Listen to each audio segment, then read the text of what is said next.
Bonjour à tous, Beshem Hashem Naasev Nassiliar. Cette semaine, Parashat Re'eh, ce cours est dédié à la Refoua Shelmat Brachodaya Batshoshan Nolora et tous les malades d'Israël, et Leilou Nishmat David Gabriel Ben Suzanne Mazal Batshava Sultana et Yamna Batito. Cette semaine, c'est la paracha de Re'eh. Dans cette paracha, Moshe Rabbeinu, il va parler un peu cause à effet. Il va dire, voilà, si vous allez dans la Torah et les mitzvot, vous aurez la bracha. Si vous n'allez pas dans ce chemin-là, la klala, la malédiction. Dans cette paracha, Moshe Rabbeinu, il va aborder plusieurs sujets. Il va aborder le sujet du temple, où il va être situé, ce que Hachem il a décidé. Il va parler des animaux cachers et non cachers, comment on définit un animal cachère, les poissons, les écailles, les nageoires, etc. Et il va parler aussi des trois fêtes, à savoir Pessah, Sukkot et Shavuot. On va également, dans cette paracha, mettre un point d'honneur sur une mitzvah particulière que chacun d'entre nous on a déjà fait et qu'on va faire encore plus, c'est la mitzvah de la tzedaka. Et on commence tout de suite en introduisant la paracha. Re'e Anochi Noten Lifnechem. Re'e, vois, c'est au singulier. J'ai mis devant toi, je t'ai donné. Vois, je donne devant vous aujourd'hui la bénédiction et la malédiction. Alors le Hiddush Harim, il dit comme ça, le peuple juif a une capacité extraordinaire.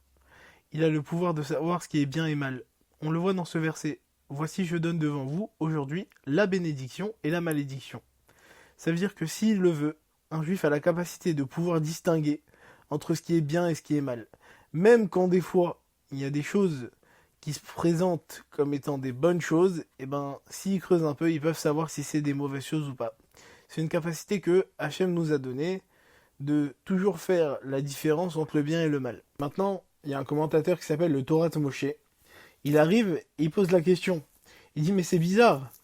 Il y a écrit au début vois, je donne devant vous. Ça veut dire que le pasouk, le verset, il commence au singulier et il se poursuit au pluriel. C'est bizarre. Alors, ça vient nous enseigner quelque chose. Dans la Torah, il n'y a pas de hasard. Et quand il y a un mot qui est écrit, c'est pas pour rien. Il dit comme ça.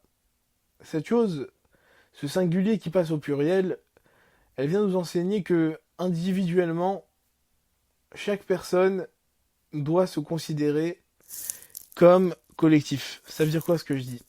Ça veut dire que quand un juif il va faire une action, il faut absolument qu'il pense au collectif.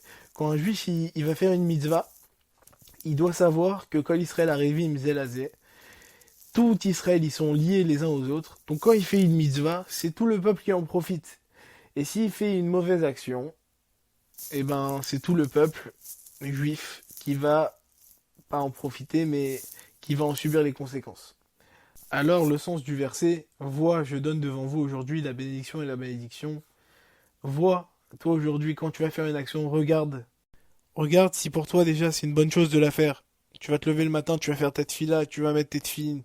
Regarde, c'est beau ce que tu fais. Et en plus, regarde combien c'est grand pour toute ta famille, pour tout ton peuple, le peuple juif. Mais dans le cas contraire, regarde comment c'est négatif. Si tu comptes faire quelque chose, même tu te dis ouais, et je vais transgresser, c'est moi tout seul. Eh ben non, pense quand même qu'il y a tout le peuple qui est avec toi et que si on est comme une famille, qui est Ishechad Belev Echad, on est un seul homme. Donc si jamais quelqu'un il se blesse, eh ben il y a tout son corps qui est blessé. Quand quelqu'un il a une blessure, eh ben tout son corps ressent cette blessure. Et il faut faire attention à ça. Maintenant dans cette paracha, on a l'ordre de la mitzvah de Tzedaka. La Tzedaka c'est quoi? C'est la charité. Alors la tzedaka, ça peut être de différentes manières. Ça peut être en donnant de l'argent à un pauvre, mais c'est aussi en donnant de son temps. On donne de son temps pour quelqu'un, on l'aide. Ça aussi, c'est de la tzedaka. Donc chacun à notre niveau. Alors même si des fois il y a la barrière de l'argent, eh ben on peut aider. On peut aider, on peut lever des cartons, on peut aider à faire des colis alimentaires. Et ben au Hachem, le peuple juif, c'est un peuple qui est soudé. Et c'est une de notre plus grandes forces. Et finalement, la tzedaka, c'est le reflet de Dieu. Pourquoi? Parce que la tzedaka, c'est le chesed. C'est du chesed.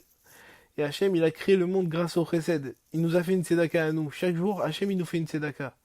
Il nous donne la vie, il nous laisse en bonne santé. Et malgré les épreuves, il nous sauve. C'est beaucoup, beaucoup, beaucoup de chesed qu'il nous donne. Et dans la paracha, il est écrit comme ça, ton cœur ne sera pas mauvais en lui donnant de la tzedaka. Alors le Beth Yisraël, il explique la chose suivante. Quand on donne la tzedaka à un pauvre, il faut impérativement que ça soit avec amour et joie.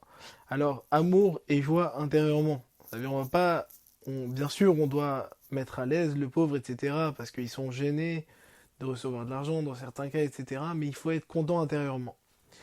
Et pas avec un mauvais cœur. Pas, j'ai donné, mais je voulais pas lui donner. C'est pas beau. Attristé. Mais en fait, cette mitzvah de tzedaka, elle est formidable. Il dit que pourquoi? Il dit ton cœur ne sera pas mauvais.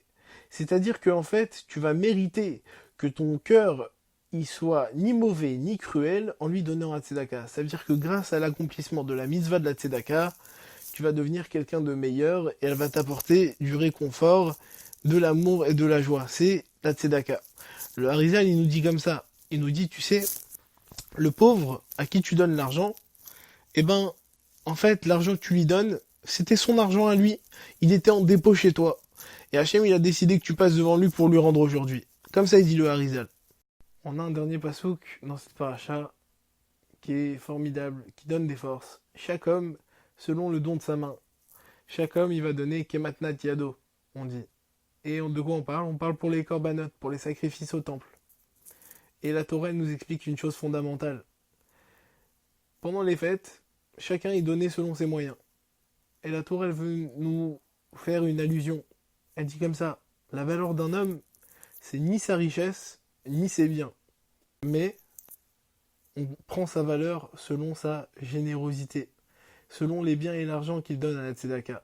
Chaque homme, la valeur de chaque homme se mesure selon le don de sa main, selon sa générosité et ce qu'il donne pour les mitzvot.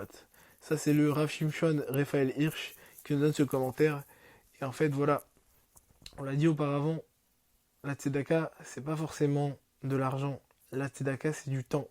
Et je pense que si on donnait chacun un petit peu de temps à des amis, de la famille, des connaissances, à un entourage qui a ne serait-ce un petit problème ou qui a besoin d'aide, cette tzedaka-là, c'est celle qui va nous ramener Mashiach. Donc que Bezrat Hashem, on s'encourage les uns les autres à s'entraider pour ramener le Mashiach le plus rapidement possible. Shabbat Shalom.